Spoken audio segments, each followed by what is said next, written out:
Welcome to the Untangled Mind podcast. I'm Piper Harris, licensed professional counselor. This show is for people who want to understand why their mind works the way it does, not just how to cope with it. Drawing from neuropsychology, neurophilosophy, and data-driven CBT, we look at how anxiety, stress, and trauma shape perception, behavior, and choice, and what actually helps people change. I'm an integrative CBT therapist based in the suburbs of Atlanta.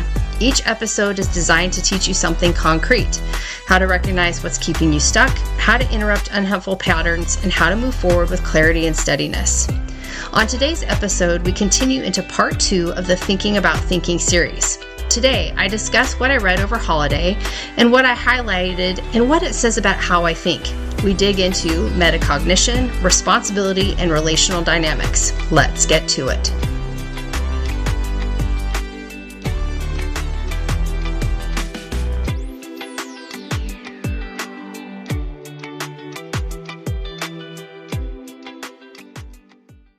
Hello and welcome back. Thank you for joining me. So what we're talking about today is we're going back into the Thinking About Thinking series, the Bearing Reality, and just to kind of go back to this, if you haven't been here before, I'm Piper Harris, and this series is really coming from, accidentally, my vacation. So this year I took 2 weeks off. The first 2 weeks off I've taken at the end of the year in over 5 years. And my husband didn't think I could do it and sit still and relax. And what I found myself doing was I was just loving my reading time.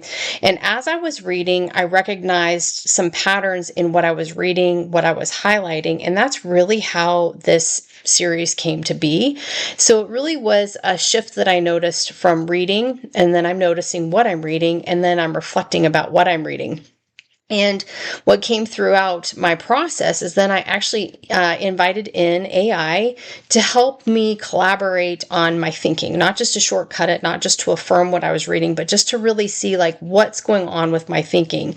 And so what I want to say about this series, what I want to clarify is this is not about me being well-read at all. This is actually about how we orient our minds.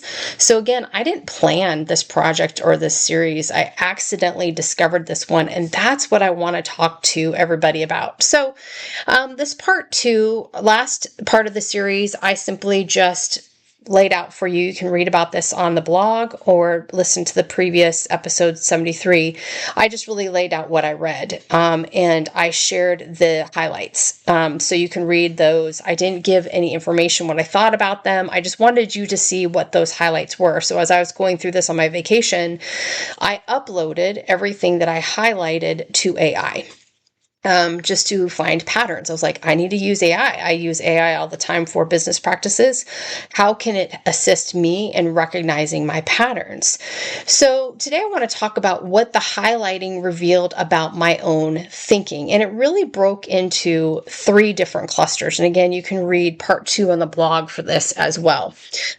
So the first cluster that I noticed that I was highlighting really broke down to moral cognition and responsibility.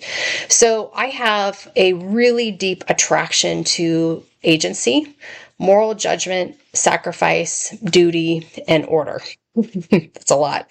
I also have this real tension that I recognize with my highlights, a tension between that we need both accountability and compassion, that they cannot live in separation.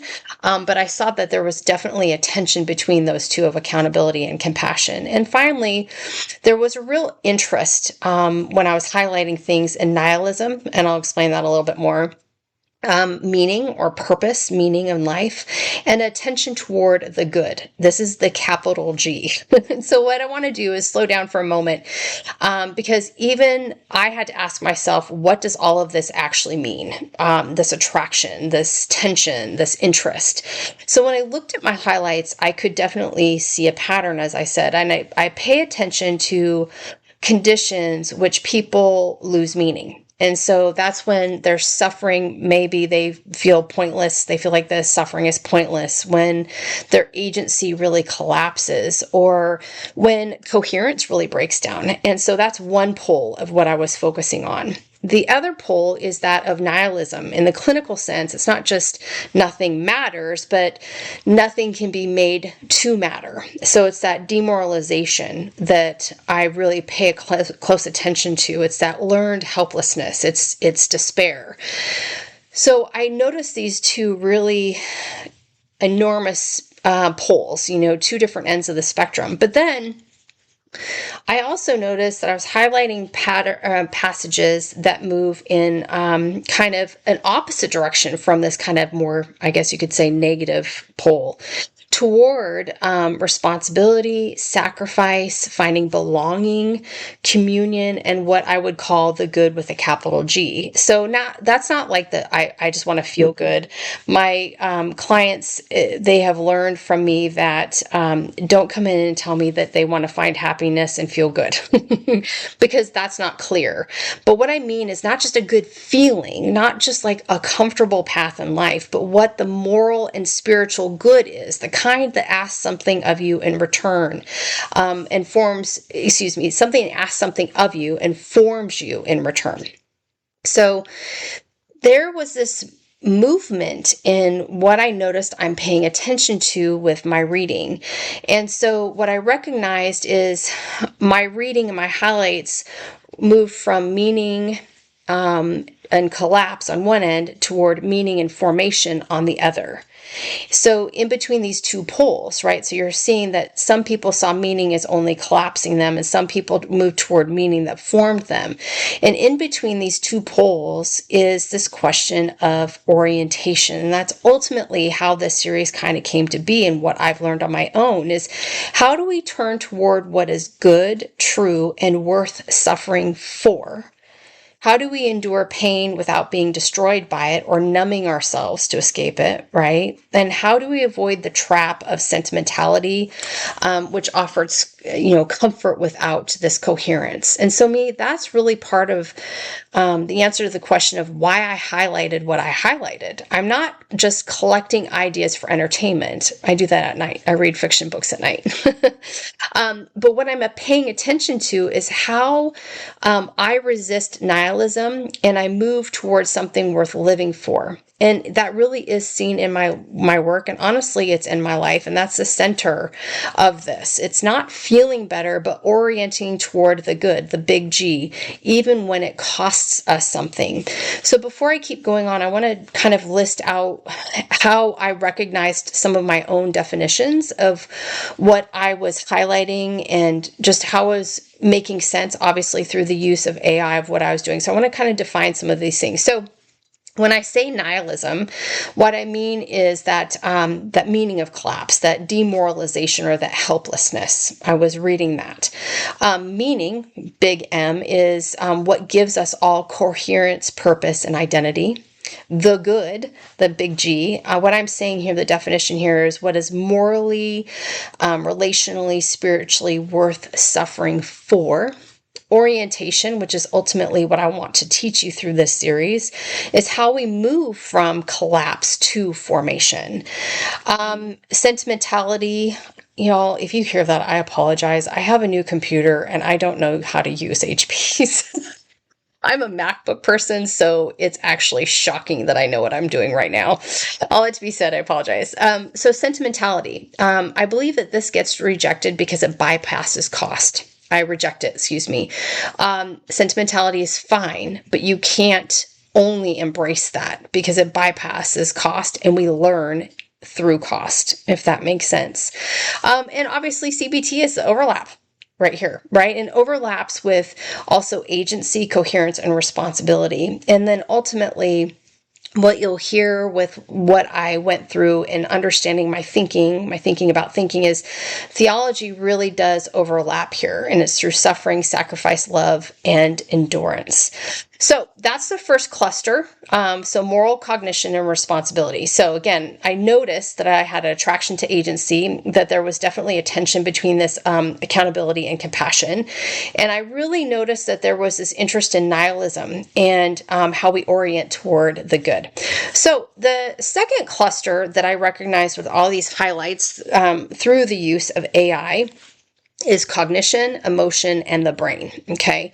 So as I read through this, I was reading neurocognitive books. I was reading what I call psychophilosophical books.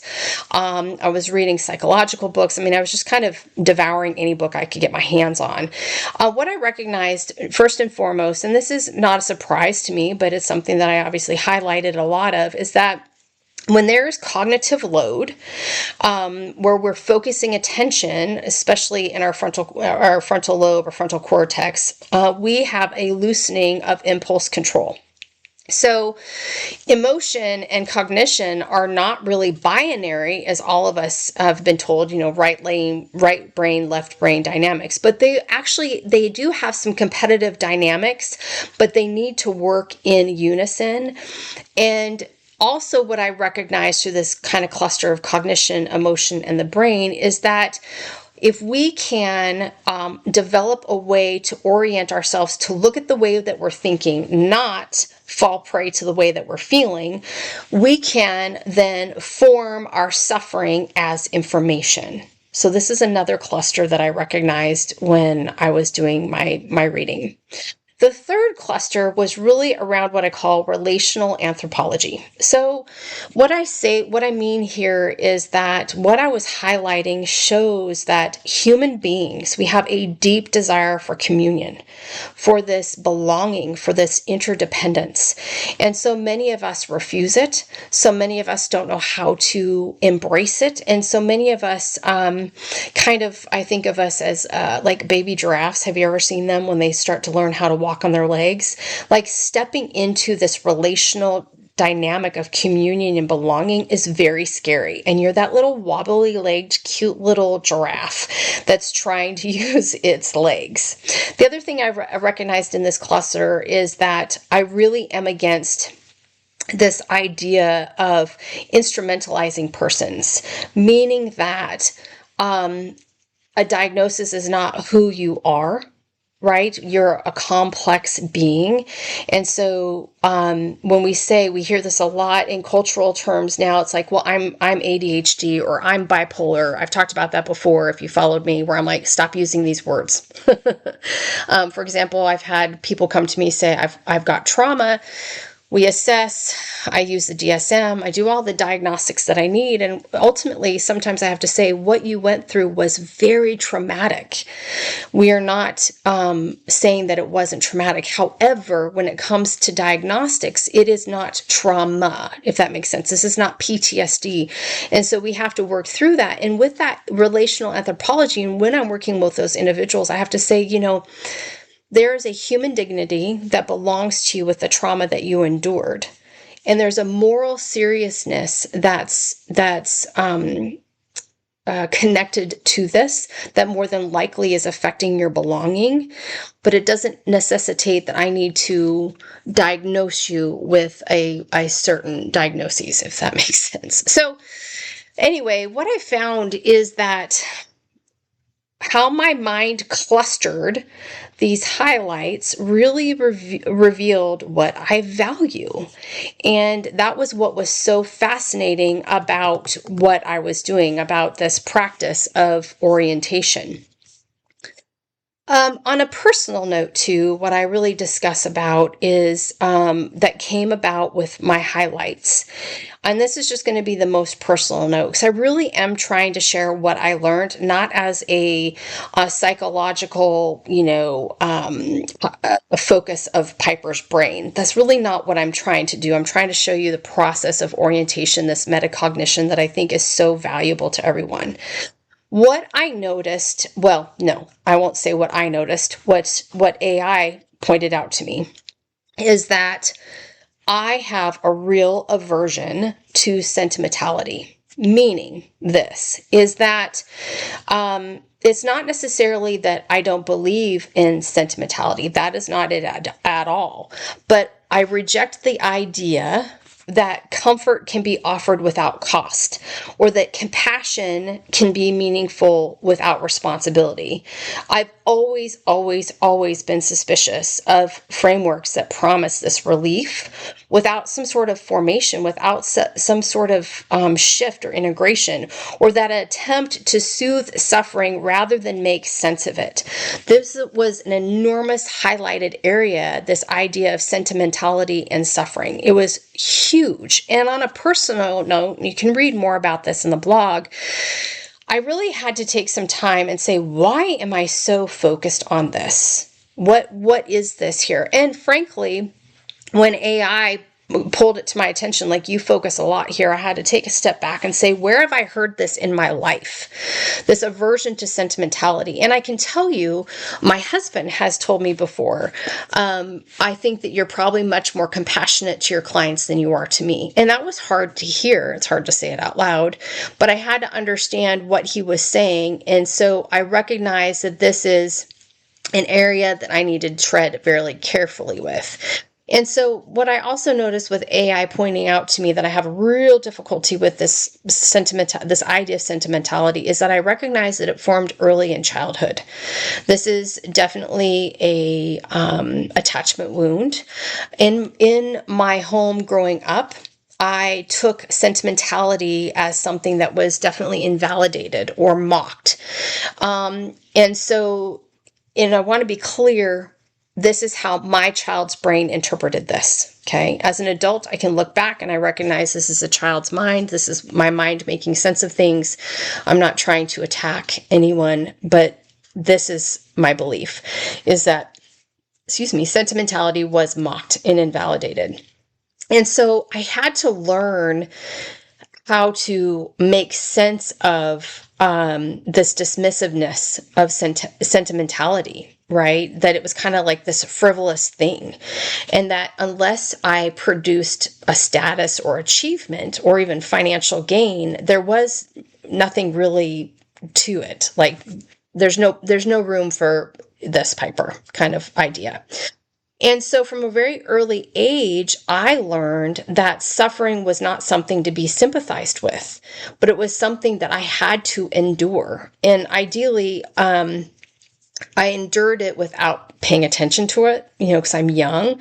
So I learned that life doesn't spare people suffering. And the question is not whether we suffer, but whether we do it well. And so my early attempts of learning to suffer well were not great. As a very young child, I coped through this over exuberance and extroversion. As a teenager, and some college, it was through partying.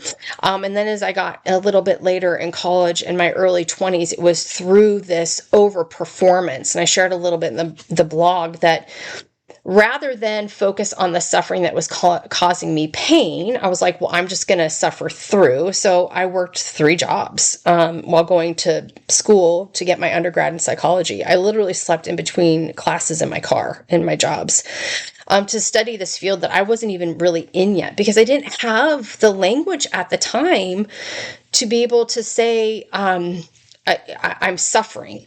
And it's because I'm not allowed to share this sentimentality, this suffering, and I'm trying to outrun the discomfort rather than learn from it. And so really early on, suffering really led me to avoidance. Then it led me to productivity. And then ultimately, it's led me to endurance. And so when I first learned the difference between suffering and suffering well, I would say is when I really shifted out of living in the shadow of attachment wounds and learning the metacognitive process of thinking about my thinking of childhood, thinking about my thinking of self, and learning to suffer well. It really took a lot of work. And there was this huge intersect with CBT during this time. I was introduced to CBT in 1996, and I had an amazing undergrad supervisor. I didn't like him at the time, but I really hold him in high esteem now as I look back. And I also had a phenomenal first therapist, Dr. Brown, and both of them really helped me weave third wave, or just CBT. They didn't really talk about third wave back then. Oh my gosh, I sound so old. But they really taught me how to weave those CBT core tenets into how to bear or suffer well. how I could both embrace sentimentality and suffering. And so what I want to say, one of the key concepts that I learned here as AI was kind of calling me out on stuff, is I recognize avoidance is not resilience and performance was not my peace. And so that was something that I definitely highlighted a lot. I had a real hard time with overbearing sentimentality, and so I had to step out of that and say, why am I struggling with this? Whereas I highlighted sections where people suffered well, where it was teaching about suffering well, and that spoke to me highly. So another area that really stood out to me with this highlighting process, and again, this is not about a psychological look into Piper's mind. I'm trying to show you how I used AI to help me discover more about self. So let's go back to that. As I said, I highlighted all these things in the books I read over holiday. I uploaded it to AI. What I specifically said to AI and what we're discussing today is kind of like, what am I paying attention to? What is it? Because I need to understand what I'm paying attention to, because what we pay attention to is the thing that most broadly speaks to us. And so that's what we're talking about today. In the next part of the series, I'm going to talk about the things that I avoided. And so what I did is I would say to AI, what am I paying attention to? What are my patterns of attention? What do they say about my mind? What did they say about my life? And I would say to AI, number one, don't fluff me. You have to tell your AI not to do that, because affirmation does nothing for you. But I had to continue to prompt it, like, you need to probe and ask me questions so I'm deeply understanding my thinking. This is not about how I'm feeling. I need to understand the patterns of my attention. And so that's how I worked with AI. So the next thing that came up was this idea of kind of authenticity. That was really important to me, that there needs to be an internal alignment. There needs to be thinking as a moral act. Too often, people say, well, I just didn't think about that, and that it reverses their responsibility on the behavior that they perpetuated against people. Or I was just feeling that way. You know, you've heard people say that, well, like they just had no control over how they behaved, and they blame it on, well, just how I thought about it, or just how I felt. I know you can see the people as I say that. I'm throwing my hands up in the air right now, because we all know people that use that. So what I saw with my highlights is thinking is a moral act, not this base level, surface level thinking, which most people do. And the whole point of this series is that we have got to think about our thinking, because if we don't, we're going to be these Neanderthals. We might as well be dragging our knuckles on the floor. And I know that's pretty harsh, but we might as well be dragging our knuckles on the floor if we are constantly being overcome with the same pattern of thinking that's surface level. Thinking is a moral act. Just letting your brain do its thing is not thinking. Does that make sense? So there's a real consistency between belief, value, and behavior. But again, thinking is a moral act. So if you're not thinking about thinking, you're not morally thinking, which means you're not able to see the consistency between your beliefs, your values, and behavior. Does that all make sense? So I saw this as an enormous area that I highlighted. And where I still kind of fracture a little bit is acknowledging these kind of things without self-flagellation. So I still noticed a fracture there, that we can acknowledge that we're not thinking about our thinking. We can acknowledge that thinking is a moral act, but we need to do so without falling into self-flagellation, which can be really quite difficult. So what I would ask you is, what do you refuse to integrate because it would cost you coherence? What does that mean? What do you refuse to think about your thinking because it would cost you your current identity? That's the hard part about metacognition. That's the hard part of me stepping in saying, okay, AI, rip me apart.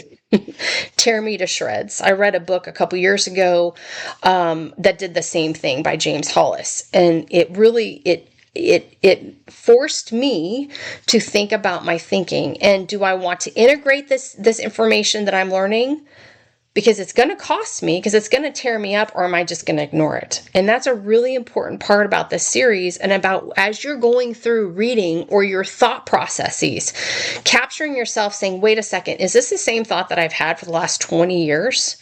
What does it say about who I think I am? Am I willing to lose that I think I am, that coherence, that identity, to think differently? Because if I think differently, the potential of suffering well rather than just suffering is there. And it's hard to explain. I don't know if you've noticed with some of what I've been talking about lately in 2026 is kind of this idea of a psychophilosophical lens. I've recognized that I'm not just strictly CBT, A plus B equals C. That's not how my brain works, because I ultimately look at the good, the G, the moral component, the spiritual component. And so that is theological, that is philosophical, that is psychological. We are complex. We can't be broken down into A plus B equals C. So what do you refuse to integrate because it could cost you coherence or identity? It's a huge one for you to ask yourself every time you get caught in the same thinking pattern. So again, I really want to introduce the concept of patterns of attention. This is key for you to grow in your life. So what you pay attention to is what you prioritize, right? And what you prioritize is really your moral hierarchy. And this hierarchy, really what that is your identity plus agency. So the things that we highlight in our books, or the things we highlight in our mind, highlight us. Does that make sense? The things we highlight us. The things that we pay attention to means the things that we prioritize. The things that we prioritize tells about our moral hierarchy. And our hierarchy is really the components of identity and agency.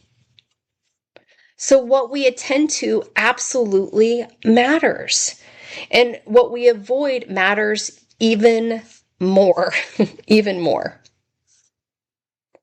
So next, what I really am going to dig into the next part of the series is omissions. What those actually reveal. So that was the third part of this kind of experiment that I was doing on myself over vacation was, okay, you've told me my patterns of attention. I recognize how those have developed in me. But what are the areas that I am avoiding? Because again, I'm taking pictures and uploading to AI a whole page. So AI looks at those and says, wait a second, you only highlighted over here where you're talking about suffering well, or you're talking, about cognition and emotion and how to control those things. But over here, Piper, you're omitting some things. And so what omissions reveal are our shadow priorities. So we're going back to Jungian theory. We're talking about our protective mechanisms and our unarticulated fears. And so that's where this started getting harder for me, where I kept prompting AI to keep digging at me. Because again, if we don't learn to think about our thinking, we're just knuckle draggers. That's how I think about it. You might be happy, finger quotes happy. You might be finger quotes good, and that's fine. There's a continuum of goodness, right? But if you want true integration of self, if you want to go through this life and learn to suffer well, learn to continue to grow, learn to understand what you actually value and prioritize, what your hierarchy of self is, you have to look at what you omit, what you're not paying attention to, because it really does reveal shadow priorities and the shadow self, that thing that hides in the corner. If we don't look at it, it's going to overwhelm our life. It really does. The things we omit really shows those protective mechanisms. It overshadows those. So for example, going back to my childhood experiences of feeling that sentimentality was something that was mocked, I can step out of wounded child self, right? And recognize that the protective mechanism there was in my family of origin, that to embrace sentimentality meant vulnerability. So therefore, attachment figures could not embrace full sentimentality because it afforded too much vulnerability and they couldn't do it. It was a protective mechanism. And again, this is a way for you to step out of those attachment wounds and traumas and have them hurt less or suffer well with it. And then again, what we avoid, what we omit in what we're thinking or what we're reading is those unarticulated fears. So we're going to dive into that. So next week, I'll look at not what I noticed, but what I ignored and why omission is its own form of information. Thanks for joining me, and I'll see you next time.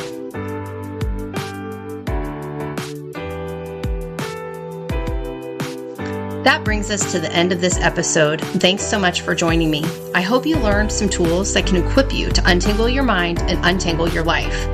If you're curious about working with me for your anxiety or trauma, head on over to my website at untangledmind.net to connect.